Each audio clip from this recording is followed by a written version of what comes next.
Right then, bit of a different video. This video is kind of to help people that maybe did vote Brexit and didn't realise what was going to happen, or you didn't vote Brexit, you didn't care, and then this has happened. But anyway, going into Europe in your wagon or your car tow in your race trailer or any vehicle with something that you need to declare to customs is a pain now.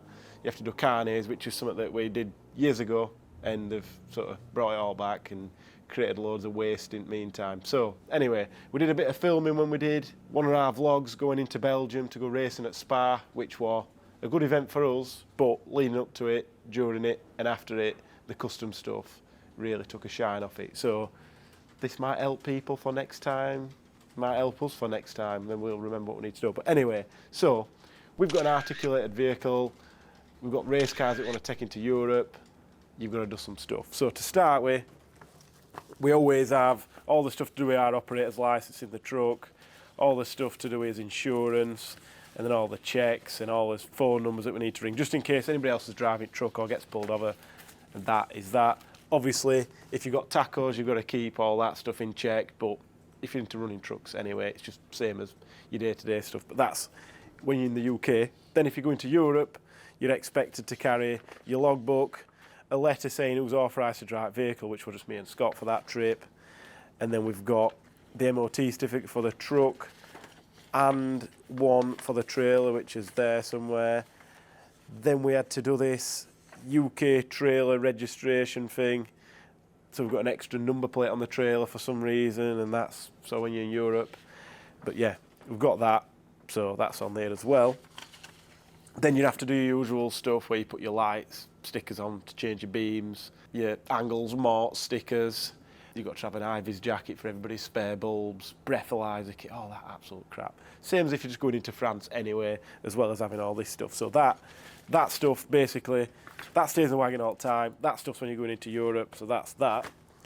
So then the other thing you've got to do, if you're not selling the goods, and you're just taking them out and bringing them back in, didn't used to matter. Now you've got to do what's called a carnet, which is an absolute pain. So this is all the paperwork that you get sent. So this is I'll go to the back page first because that is who did it for us. So there you go, ATA carnet, that's who did ours for us. So we've paid a indemnity, which is basically an insurance policy against the VAT on every item that we've got in back at truck. That lasts 2 months, but this actual carnet lasts for 12 months. So if you're in and out a lot, this is not crazy. It cost £1,000 for them to do all this paperwork, which is absolutely mental. But that don't mean you just give them £1,000 and away you go. We had to literally itemise everything that we've got in the truck. So I'm trying to find, I didn't want to add it up. It meant we had to add up how much stuff cost, but there's every car, every item in every box. And we sent it over to them on a big spreadsheet, and then they put some little notes that say, so can you count how many bolts are in that box? Can you count this? Can you count that? Luckily, Dylan, who races at Car Wheels, he does this kind of thing for a living, so he sort of got it nearly right the first time, and then you can just say, no, I'm not counting that the next time. Worked out all right. If somebody had gone into the truck and actually had a look at it, I'd have been worried because maybe you'd forgot to put one tiny little nut or bolt on and then you get stopped. I don't know. Nobody actually had a look. But anyway, as part of doing the ATA carnet, then you've also got to do a GMR, which you've got to do a GMR A and a GMR B, which if you've got them the wrong way around or you haven't got one of them, it means you've got a 2-hour delay, which is what we did on the way back. On the way there, got this, fill that in to scan that and tell you to go somewhere else, show them your carnet. What we did, rather than going all the way in onto the tunnel, we went to Sevington first. Scott did that, so this is why I'm not 100% sure how it all works. So you have to go in there, show them this, and then they give you the stamp. On your way out, there you go. We've had a look at it, satisfactory. Didn't even look at anything other than your paperwork, but it takes them like half an hour to do that. So then going to France, then you have to go to another little place before you've actually got out of the sort of international bit. You go through, keep showing them all bits of paper, and then they stamp it again. So there's your export and then your import. This is France. Looks exactly like being in England.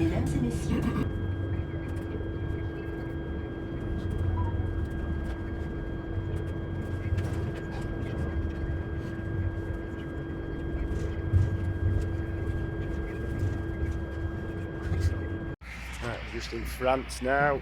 So this is in the office. There's a seagull just chilling. So I'm not quite sure where we need to go because typically it's not very well signposted.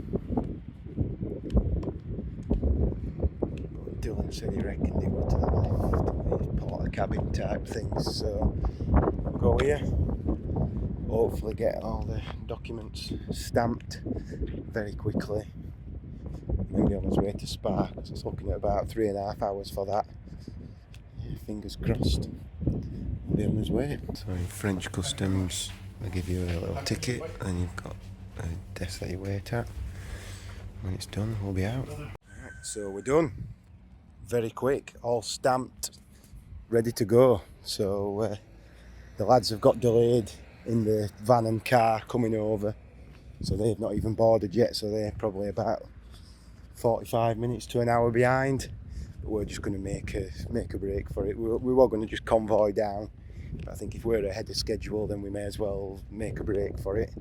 And if we need any help from them, we can pull over and wait for them. So yeah, let's fingers crossed now. It doesn't take us too long to get to Spa. It's saying about 3 hours 30 minutes.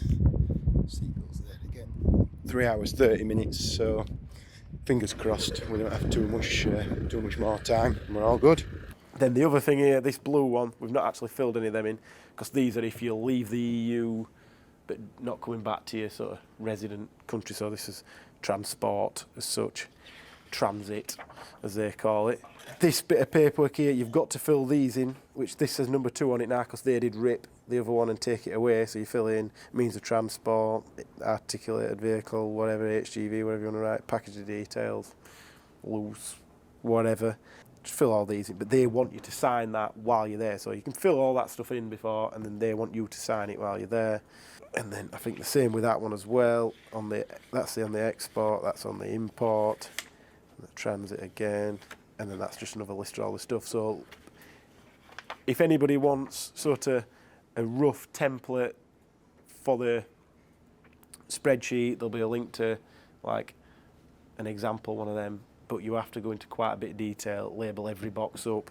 Everything should really have a serial number, but we put none on a lot of things. Anything that has got a serial number, put it in there as well. It just makes things easier and look a little bit more, oh, look at that big number there. Obviously you're paying like an indemnity on the value of the stuff. So if your car costs you 100 grand, you can sell it for 100 grand, then you need to put that. But if your car costs 100 grand, you can only sell it for 20. Don't put 100. It's just going to make things add up to loads. And basically, you're not doing an insurance job and trying to get a load of money back. Use your brain. So that's what we had to do, all different points in there. So we'll try and put it in a bit of a chronological order. Hopefully the video makes sense. Make sure you get the GMR A and B. If you've not got an operator's licence, not sure how you get a GMR.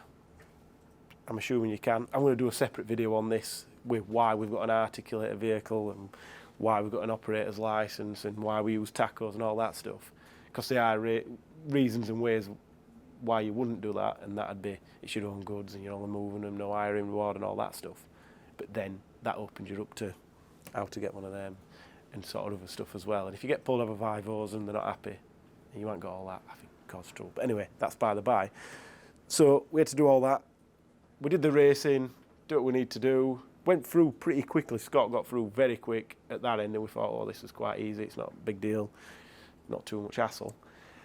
Then you've got to show that this is vehicle checklist for, ignore this non-blood-like thing, but basically this is the checks that you do to make sure people are not hiding under your vehicle.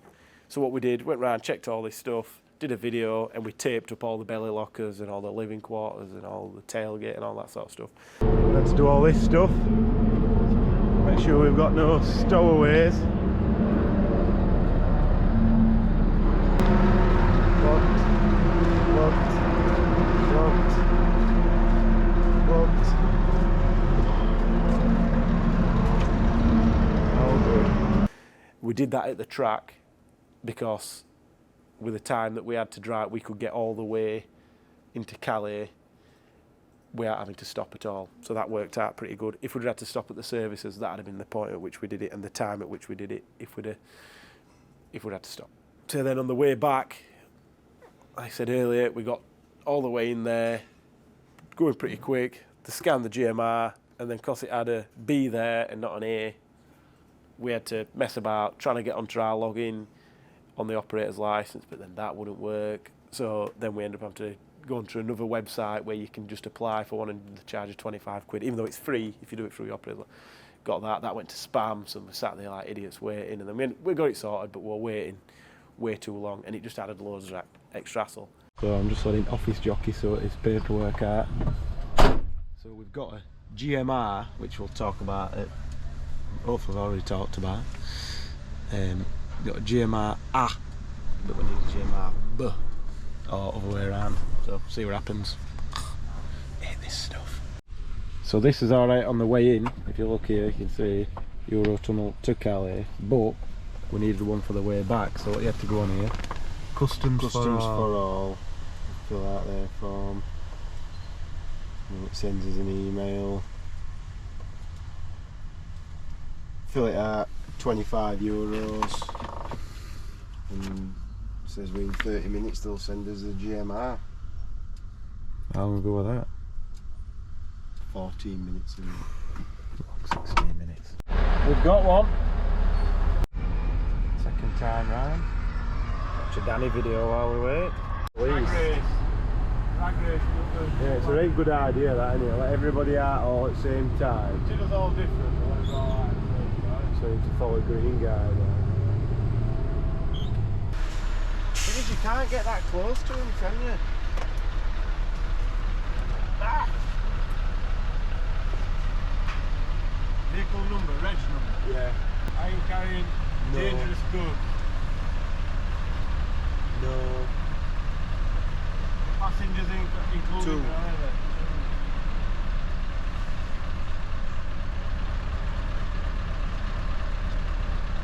Prove. It spits a ticket out. What time we going? Tell us. See if I can reverse it. Well, I feel like that's the most straightforward reverse you're ever going to do. We're on the line, we're not in the line, but we're on the line. How long do you reckon we'll do with this? I'm hoping she just stamps it and It's just 52 goes minutes mega. past on that now.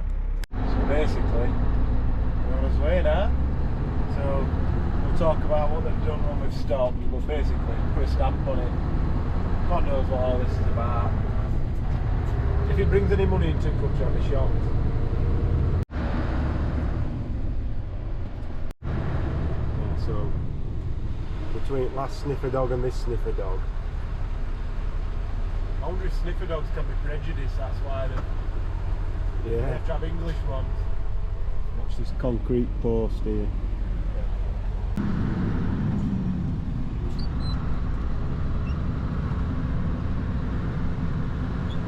It's like 27 different ways. What does he want now? No idea. 5.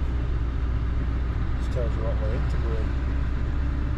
I'm going to be on my hours in a minute, am I? Oh yeah? What do you do if you get to your hours now? You can't just sleep here, can you?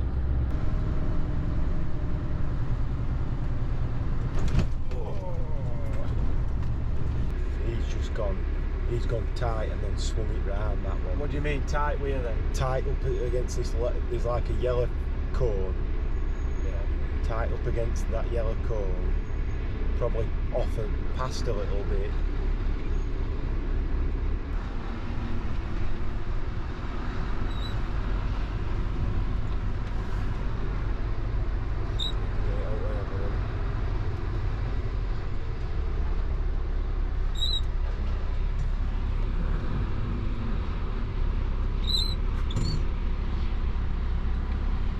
Oh, your trailer's going. Just.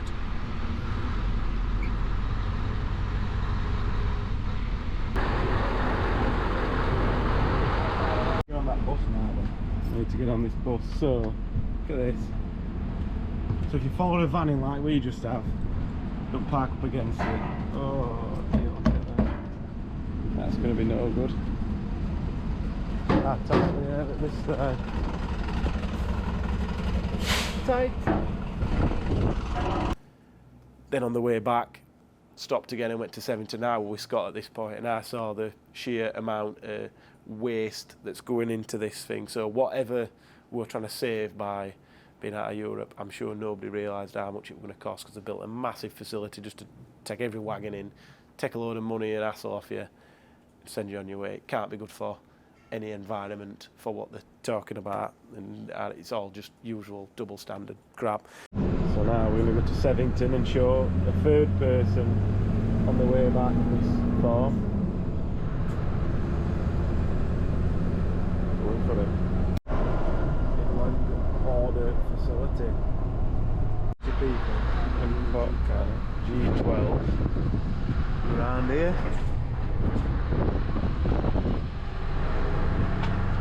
Usual actually been doing all this without me. Would I hear? I'd have been stressed to death. That's why we're doing this little video. Ooh. So you've just been to that silly border facility now, and you're just waiting for somebody to message you and say they've stamped his paperwork. Text message, yeah. Text message. And all these people just sitting here doing now, which is good. It's required, isn't it? Click on it then. You have customs, paperwork is ready.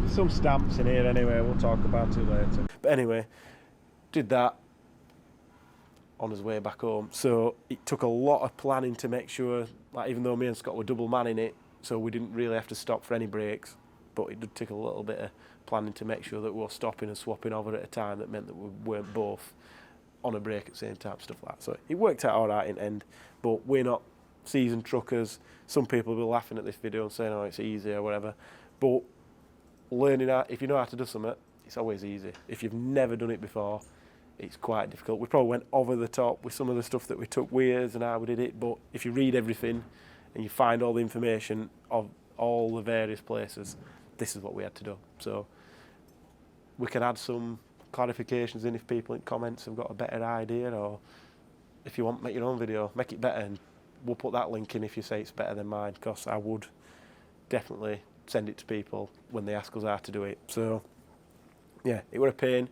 You can just ignore all this and hope you get through it. I know a few people did and have, and I know a few people got pulled over and they started asking where the carnet is and charged them less of a fine than the carnet cost. But that's your risk. I don't think that's a good way of doing things. We didn't want that hassle. So anyway, hopefully Adam's turned this into a video. It's not too long and it's informative. We'll see.